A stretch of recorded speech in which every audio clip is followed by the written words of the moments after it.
This is your first Finance Park lesson. This is on saving, investing, and risk management. We're going to start out the lesson by kind of just talking about some advantages of saving money.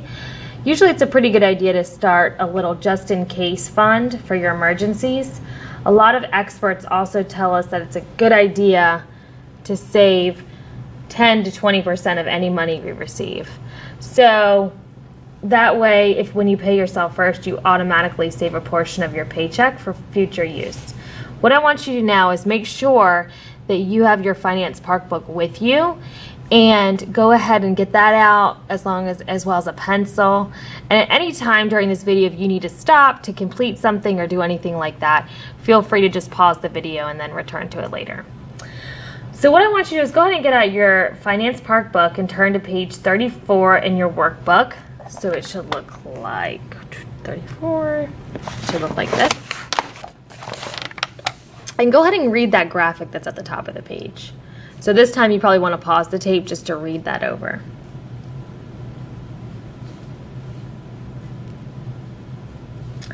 Okay, now go ahead and turn to page 33. And just go ahead and spend a moment and read this page over, all talking about the different vocabulary words. Once you finish, you can go ahead and resume the video, but this time you probably want to hit pause.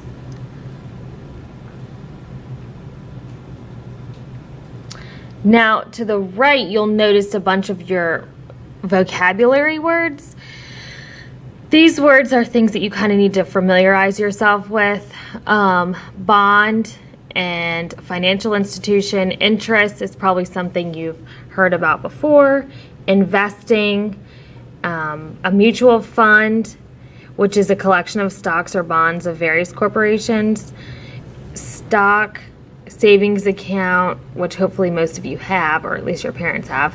Risk, which is just like risk as you would think of it, the possibility of financial loss or physical harm. Principal, and when you did your interest I equals PRT in math, you probably have heard of principal before. That's the amount of money that you originally put in. Pay yourself first, which is what we just mentioned before, and opportunity cost, which is the next best alternative given up when making a financial choice. So all of these words you just kind of have to familiarize yourself with and make sure that you understand. Now go ahead and turn to page 35 to the Doodling for Dollars lesson part, and just read that little paragraph that's at the top there in the little green box. So what you're going to be doing is you're going to go ahead and in this box in the middle, you're going to go ahead and fill in one thing that you're saving for. It can be a long-term goal, it can be a short-term goal, but just one thing that you would like to save for. Now, after you do that, go ahead and fill in the rest of this sheet by explaining how much money you receive and spend. And if you don't receive any money, just use $50 as your sum, just as noted like up here on this part. And then go ahead, after you figure that out, go ahead and fill in this chart here. So this is like how much money your parents give you, kind of make that note, how much money you get from working, gifts, child sitting. And this is for each month. After you fill in your bar graph, go ahead and move over to the pie chart.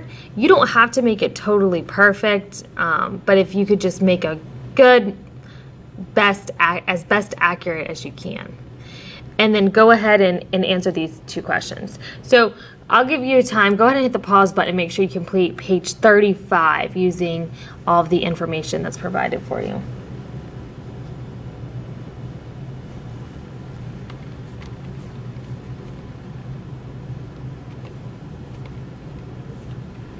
So the next part of this lesson is about earning interest, and this is a fun math problem that I've done about 1,000,000 times that says, would you rather have a penny that doubles in value for a month or $1 million?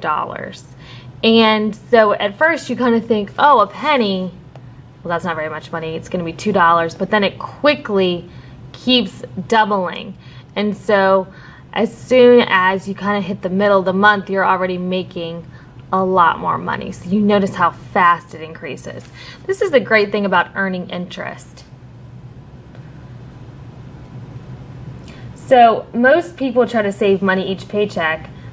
A question that they asked in this lesson is, do you think this money ever increases without putting more money into the account? And so your original answer is no, but you actually can.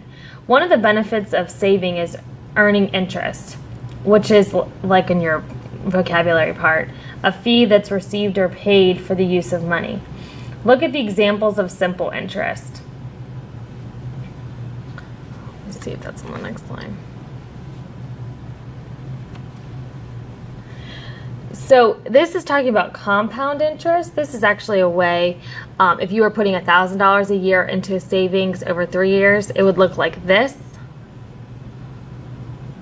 And so you notice that you can make a lot of money just by having initial investment. So not only do you save money, but you're actually making money on what you're saving.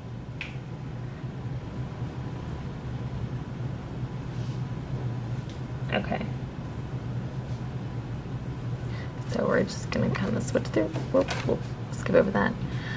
Here's a savings formula for you. So the larger the money pile plus the higher the interest rate, and the more time you save is going to give you the more money in savings. So what's your idea when you're trying to save money is you want to make sure you put in the most amount, find the highest interest rate, and leave it in there as long as you can.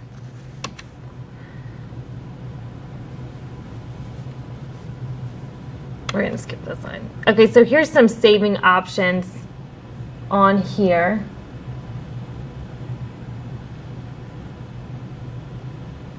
So you can save using CDs, accounts, mutual funds, money market stocks, and bonds. And so we're going to talk about that next. Okay, so what I want you to do now is turn to page 3637 in your book. And these are the know-it-all savings cards, and I just want you to spend some time kind of reading these over. So this time you probably want to stop the tape and read over both pages on 36 and 37. And then what I want you to do is choose a category, and on page 38 complete this tweet on the category that you chose. So for example, you might choose money market accounts. And so then you would create a tweet about that, briefly summarizing its benefits and risks. Very short, just like a tweet. So go ahead and complete that next.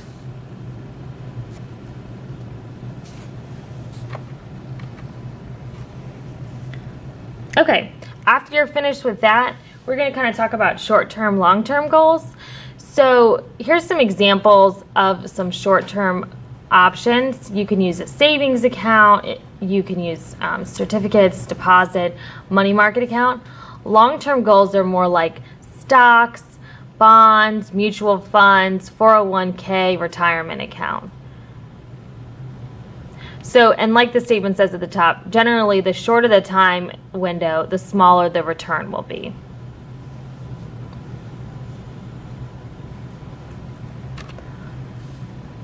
So it says long-term goals mean saving anywhere from 5 or more years, such as just like retirement.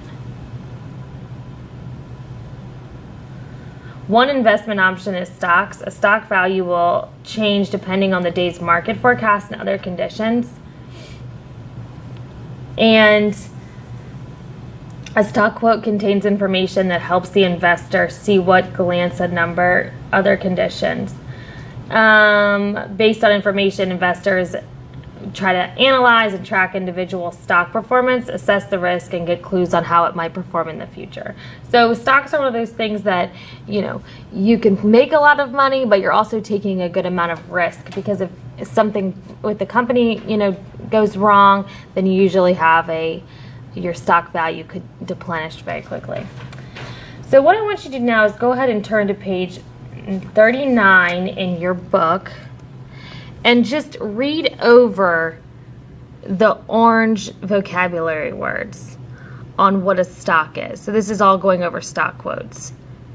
So go ahead and read that over. It says a stock quote contains more information than just a simple price per share. A stock quote also contains information that helps the investor see at a glance the number of things about the stock. So it talks about the previous close, the high and low, the volume, the change percentage, the 52-week high, the 52-week low, which is, of course, over the course of a year. So go ahead and read over those definitions.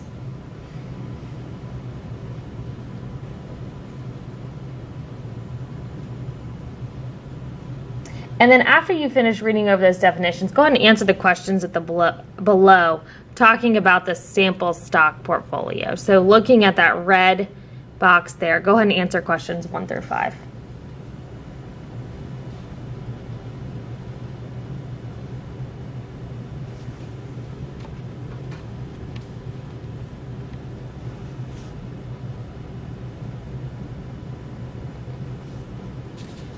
Okay, after you get those done, we're going to start the second part of the lesson, which is talking about managing risks. So turn to page 41. So we're going to skip over this part about the stock questions. And I just want you to kind of read this over. This is on managing risks. Obviously, in life, you're going to have some risks, but insurance is going to be here to help you deal with those situations if something dramatic arises. So go ahead and read that over. And then go ahead and pause. Okay. And then, all right. So here's some vocabulary that you might want to use when managing risk. A deductible, or the copay, slash copay, is the money paid out of pocket before insurance covers the remaining costs. So that's how much money you actually pay for something. An insurance policy is a contract that outlines coverage plans and protects a person against financial loss or damage. So usually you pay either a monthly or a quarterly bill to any insurance company, whether it's auto, home, health, and the other ones that are listed there at the bottom of the picture. So all of these things you pay initially, but then if something happens, then it'll be there to help you manage instead of it being a very big bill. A premium is the amount paid for insurance policy, and a risk is the possibility of financial loss or physical harm, just like we talked about earlier. Let's see if there's more. So there's all kinds of insurance types. You can have home or rental insurance. And I've had both of those. Rental insurance covers things if there's fire or theft or there's property damage. The same with home insurance, does the same thing. Health insurance, which is really important, we hear about that a lot in the news. It pays for your medical bills and prescriptions, so it can cover all kinds of things from hospital visits to going to the doctor to your medications. And depending on what insurance you have, depends on what kind of coverage you'll have. Auto insurance is what you have to have when you drive a car. Dental insurance, that pays for visits to the dentist. Life insurance, that's something you pay into, so when you pass away, either your spouse or your children, if you have any, or your parents, somebody gets a stipend for when you pass away to help them deal with the transition. And then you have travel insurance, which you can use, and it refunds if you have to cancel or if something happens, or it also covers medical expenses. Phone insurance, which some of you might have on your phone. It costs a couple bucks a month, but then if you break your phone, you get a free one. And then pet insurance is kind of like health insurance for pets, so it covers accidents or even illnesses for pets.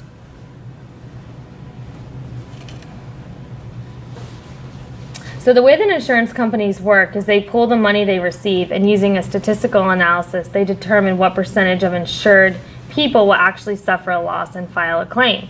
This number is usually small. And with that information, they set the amount of consumers paying premiums. For many types of insurance, premiums are determined by a person's age, how healthy they are, their life habits, and sometimes even where they live. A location risk might make a different cost. If you live near flooding or hurricanes, like if you have a beach house, you're probably going to pay more for your home insurance than somebody who lived in the middle of the desert would pay.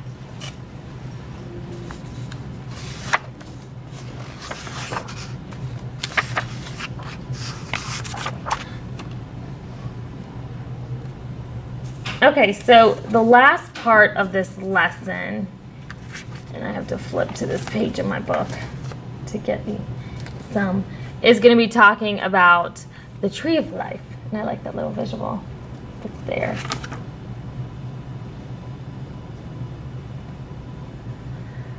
And, you know, all of these things can be really helpful. The thing about having insurance is that you kind of have to make a decision. Some things are required. Some rental places require you to get rental insurance. Some places require you to have different types of things. But overall, you get a big selection. You don't have to have health insurance. But if you drive a car, you do need to have car insurance. And the same with phones. So you kind of have to assess the risks. Are you a person that you think might be like this? Or do you even want to take the chance? Those are some of the things that you kind of have to think of when purchasing insurance. Because a lot of times we pay a lot of money, and if you're, you know, really careful with your phone, you probably don't need phone insurance. But maybe if you know that you drop it all the time, then maybe that's something that would be a good investment for you. So these things you all pay out of your pocket for, but then when something catastrophic happens or you have a big, you know, a huge amount of money, then they cover the majority of that. So that's kind of towards the end of the lessons. So let me just kind of recap a little bit what you need to have done for class and for next time. So if you look through your book, you should have the Doodles for Dollars page completed. You should have read over page 33 and review over your vocabulary. You should have the Great Divide. I've already looked at that, talking about the difference between saving for college and what kind of outcomes that you can get. The Doodling for Dollars needs to be completed. You should have read over all of your vocabulary for the savings cards. You should have completed the tweet. And then you should have also completed How Do I Read a Stock Quote. And so if you have any issues with this is going to be due on Thursday. So if you have any issues with any of this information, you can always stop by in the morning and we can kind of go over it. I will be checking this to see if it's completed for a homework grade. So make sure that you bring it in. We'll be spending the first probably 10 or 15 minutes going over the answers that you've collected. Okay? And if any time that you're having some trouble and you just need a quick, you know, question answered, you can always shoot me an email. My email address is AH, as in like apples and hair, and then Colaric, COLARIC at fcps.edu. And my email is also on Blackboard, so you can go on there and check it out. It's under the content, the course or class content, I think, or something like that. So if you have any questions, just shoot me an email. But otherwise, this concludes the end of our saving, investing, and risk management. And next week, I'll be recording our budgeting lesson, so that will be posted later this week. Okay? Thank you.